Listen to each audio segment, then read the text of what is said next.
Assalamualaikum warahmatullahi wabarakatuh. Yang terhormat Bapak Bodi Rizwandi selaku dosen mata kuliah Bahasa Indonesia di Poltekkes Kemenkes Tasikmalaya, dan tidak lupa pula rekan-rekan semua yang saya banggakan. Perkenalkan, saya Najwa Syiera Nauli dari mahasiswi Poltekkes Kemenkes Tasikmalaya jurusan D3 Farmasi. Pertama-tama, saya panjatkan puji dan syukur kehadirat Allah Subhanahu wa Ta'ala, karena atas limpahan rahmat serta karunia-Nya, kita semua masih diberi kesehatan hingga detik ini. Tak lupa, salawat beserta salam, marilah kita sanjung agungkan kepada Nabi Muhammad SAW. Pada kesempatan kali ini, saya akan mempresentasikan sebuah judul dari karya tulis ilmiah yang telah saya buat sebelumnya dengan judul Kesehatan Mental Masyarakat, Pelajar, dan Mahasiswa di Tengah Pandemi COVID-19. Kesehatan mental masyarakat, pelajar, juga mahasiswa di tengah pandemi COVID-19 ini tentunya mempunyai latar belakang. Dan apa aja sih latar belakang yang mempengaruhi kesehatan mental masyarakat, pelajar, juga mahasiswa di tengah pandemi COVID-19 ini? Nah, yang pertama yaitu pandemi COVID-19 itu sendiri. Seperti yang kita tahu dan kita rasakan bahwa Indonesia khususnya sudah dilanda pandemi COVID-19 ini yang menyebabkan banyak sekali perubahan di dalam kehidupan masyarakat. Virus yang semakin hari semakin menginfeksi banyak orang juga akan meningkatkan angka resiko kematian. Maka daripada itu, pemerintah mengeluarkan kebijakan-kebijakan baru dengan tujuan untuk menanggulangi atau untuk memutus rantai penyebaran virus COVID-19. Kebijakan-kebijakan tersebut antara lain ada PSBB, yang kedua ada social distancing, dan juga ada physical distancing. Nah, dengan adanya kebijakan pemerintah ini menuntut kita untuk melakukan keadaan atau kebiasaan baru. Nah, dengan adanya kebiasaan baru ini, yaitu adalah dampak dari adanya kebijakan pemerintah. Apa aja sih kebiasaan baru yang sekarang kita lakukan? Yang pertama, kita selaku pelajar dan mahasiswa itu adanya school from home atau sekolah dari rumah, atau yang kita kenal dengan pembelajaran jarak jauh atau belajar secara daring. Nah, yang kedua itu ada work from home. Ini bagi karyawan yang biasanya untuk bekerja di kantor, maka dia dituntut untuk bekerja dari rumah. Dan yang lebih mirisnya lagi, dengan adanya PHK yang dilakukan oleh pabrik-pabrik kepada karyawan-karyawannya karena tidak adanya pemasukan dari pabrik, sehingga mereka terpaksa untuk mem-PHK para karyawan-karyawannya. Terus sulit adaptasi.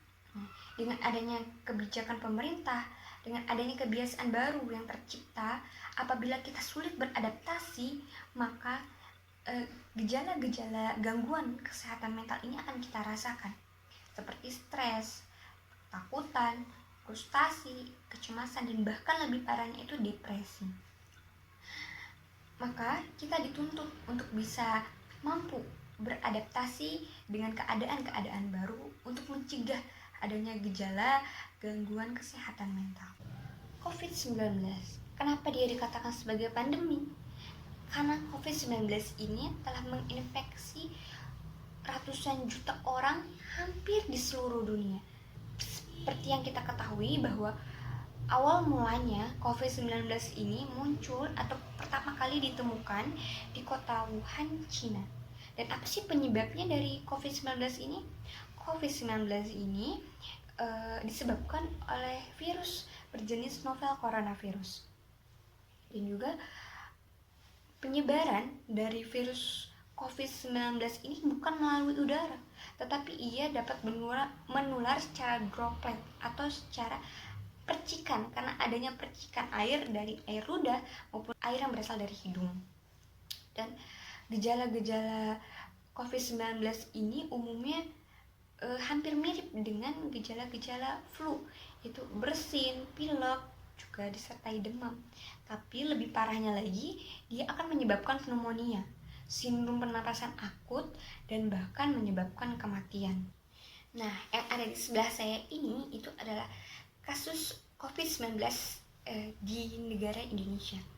Nah, per tanggal 4 bulan Desember 2021, kasus orang terkonfirmasi virus COVID-19 itu mencapai angka 4 juta lebih.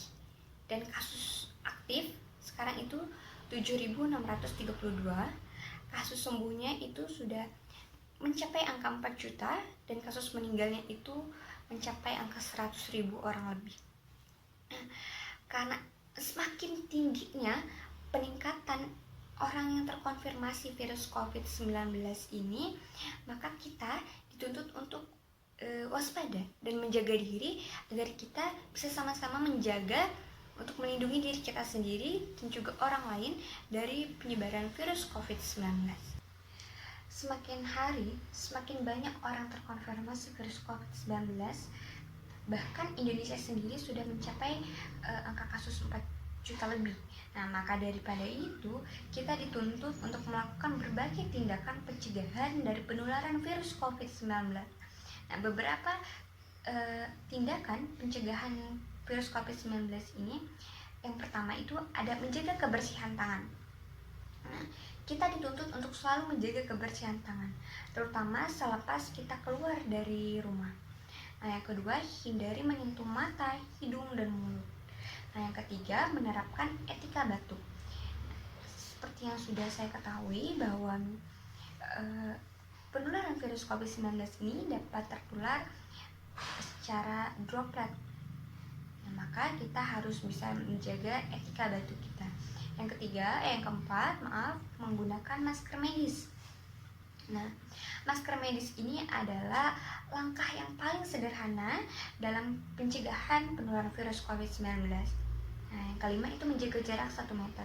Ini adalah penerapan dari adanya social distancing. COVID-19 ini selain mempengaruhi kesehatan fisik, juga akan mempengaruhi kesehatan mental. Nah, kesehatan mental itu sendiri apa sih?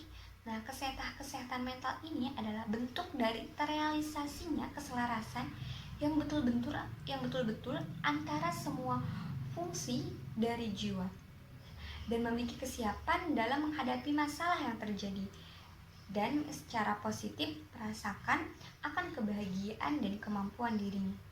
Intinya, kesehatan mental ini adalah di mana seseorang ini mampu dalam penyesuaian dirinya. Apabila kita tidak mampu atau tidak bisa dalam menyesuaikan diri dengan keadaan, adanya gangguan kesehatan mental. Ada beberapa ciri bahwa seseorang ini mampu melakukan penyesuaian diri yang baik. Yang pertama, memiliki persepsi yang baik terhadap realita. Yang kedua, kemampuan beradaptasi terhadap tekanan, stres maupun kecemasan. Nah, yang ketiga, mempunyai gambaran diri yang positif tentang dirinya sendiri. Yang keempat, kemampuan untuk mengekspresikan perasaannya. Nah, yang kelima ini memiliki relasi interpersonal yang baik. Kesehatan mental masyarakat di tengah pandemi COVID-19. Bagaimana sih kondisi kesehatan mental masyarakat di tengah pandemi COVID-19? Nah, seperti yang telah saya jelaskan sebelumnya, bahwa setiap individu jika dia mampu dalam menyesuaikan dirinya dengan kondisi dan keadaan, maka dia berarti mampu juga dalam menjaga kesehatan mentalnya. Dan sebaliknya, apabila dia tidak bisa menjaga atau tidak bisa menyesuaikan dirinya dengan kondisi, dengan keadaan, maka dia akan menyebabkan adanya gangguan kondisi kesehatan mental. Nah, masyarakat sendiri ini adalah objek utama dari penyebaran virus COVID-19 ini. Tidak sedikit masyarakat juga yang mengalami gangguan kesehatan mental. Karena apa? Karena dia tidak mampu dalam menyesuaikan dirinya dengan kondisi dan keadaan di tengah pandemi COVID-19 ini. Penyebab dari gangguan kesehatan mental masyarakat ini banyak, tapi saya ambil 4. Nah, yang pertama itu terlalu lama berdiam diri di dalam rumah. Nah, jadi karena adanya tadi kebijakan dari pemerintah yang mengharuskan kita untuk di rumah saja, kita isolasi mandiri berbulan-bulan tanpa keluar keluar rumah itu juga akan menimbulkan gejala-gejala gangguan kesehatan mental seperti stres, frustasi, dan lain-lain. Yang kedua, ada informasi di media massa maupun media maya. Banyak sekali informasi di media massa, di media maya tentang COVID-19 ini. Dan pastinya setiap masyarakat ini mampu menerima informasi-informasi tersebut. Tapi banyak sekali informasi-informasi yang tidak diketahui kebenarannya. Banyak sekali informasi yang melebih-lebihkan tentang COVID-19 ini, jadi membuat pikiran setiap masyarakat ini akan terganggu. Yang ketiga itu adanya masalah ekonomi. Ada seorang yang terkena PHK, ada seorang yang berdagang terpaksa untuk berhenti berdagang, ada yang terus berdagang tapi pendapatannya terus menurun.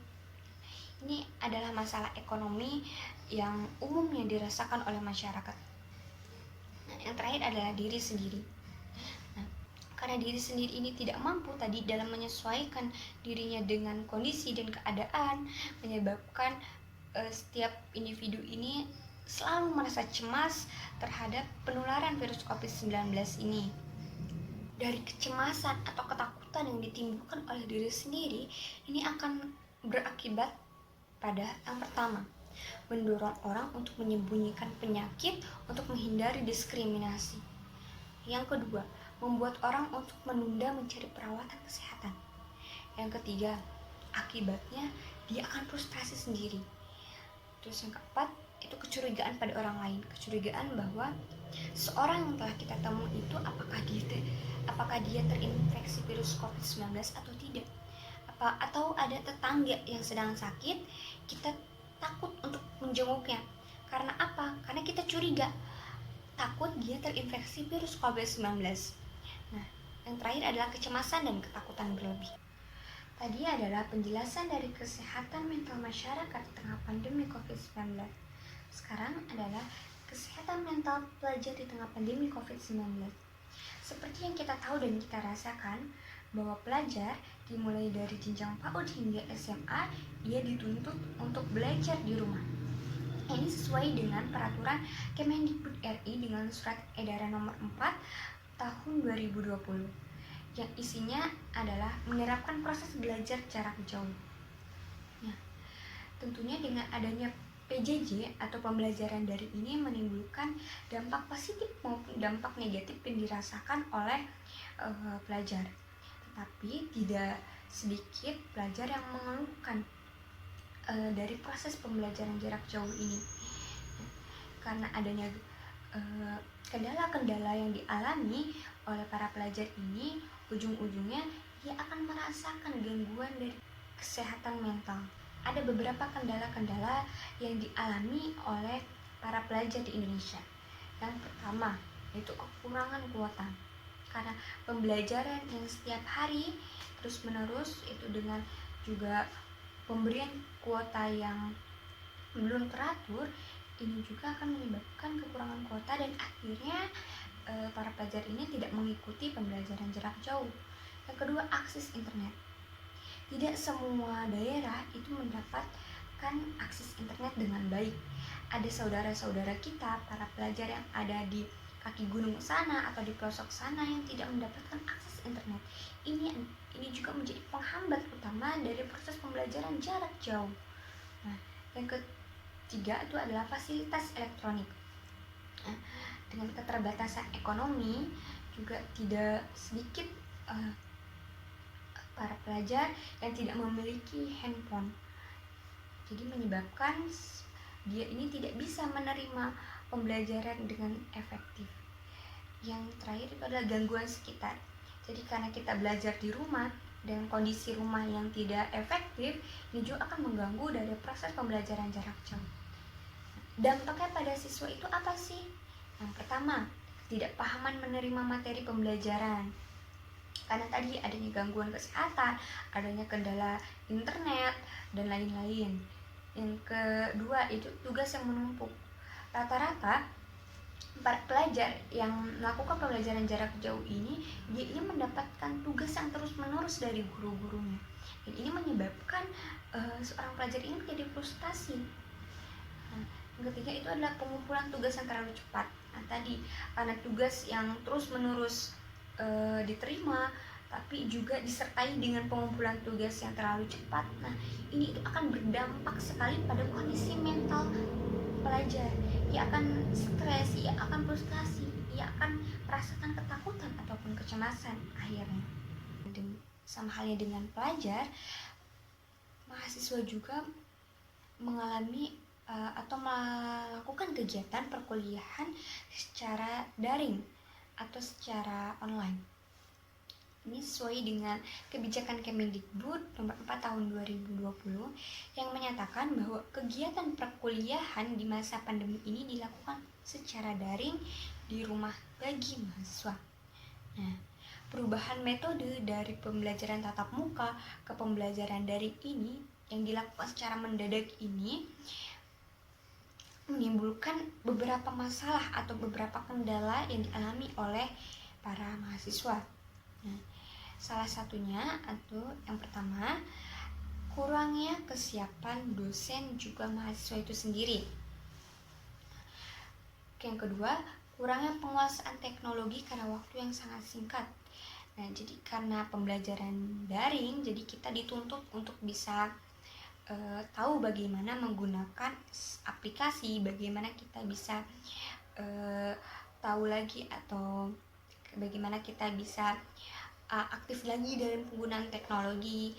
Terus yang ketiga itu adalah penyampaian materi kuliah yang tidak sejelas perkuliahan tatap muka. Karena keterbatasan tertentu, jadi banyak sekali proses pemberian materi atau penyampaian materi ini tidak dilakukan secara maksimal. Nah, yang keempat ini kebutuhan kuota internet yang besar.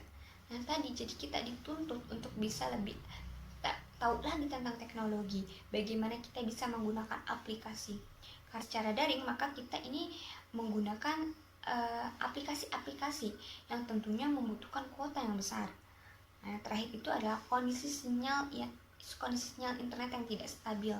Nah, karena kondisi lingkungan juga yang menyebabkan kondisi internet ini tidak stabil, menyebabkan selama proses perkuliahan ini tidak berjalan secara efektif dan ujungnya penyampaian materi ini tidak bisa diterima secara maksimal. Nah, ini banyak sekali menimbulkan berbagai masalah yang dirasakan oleh mahasiswa, antara lain stres, takutan karena takut tidak memahami materi yang disampaikan oleh dosen, kecemasan, dan lain-lain. Nah, ini semua adalah gejala-gejala awal dari adanya gangguan kesehatan mental di tengah pandemi COVID-19. Kesimpulannya adalah COVID-19 yang setiap hari semakin menimbulkan banyak korban, maka kita dituntut untuk melakukan berbagai upaya atau tindakan untuk memutus mata rantai penyebaran virus COVID-19. Kesehatan fisik maupun kesehatan mental ini harus kita jaga. Secara sederhana untuk menjaga kesehatan mental adalah dengan kita mampu dalam menyesuaikan diri kita dengan kondisi maupun keadaannya. Masyarakat, pelajar, juga mahasiswa adalah orang yang terdampak virus COVID-19 ini. Umumnya gejala kesehatan mental yang dialami oleh masyarakat, pelajar, juga mahasiswa ini sama, yaitu dia merasakan stres, dia merasakan frustasi, merasakan kecemasan, atau bahkan ketakutan yang berlebih, yang ditakutkan akan menyebabkan depresi berat. Sekian yang bisa saya sampaikan, kurang lebihnya saya mohon maaf. Salam sehat untuk kita semua. Wassalamualaikum warahmatullahi wabarakatuh.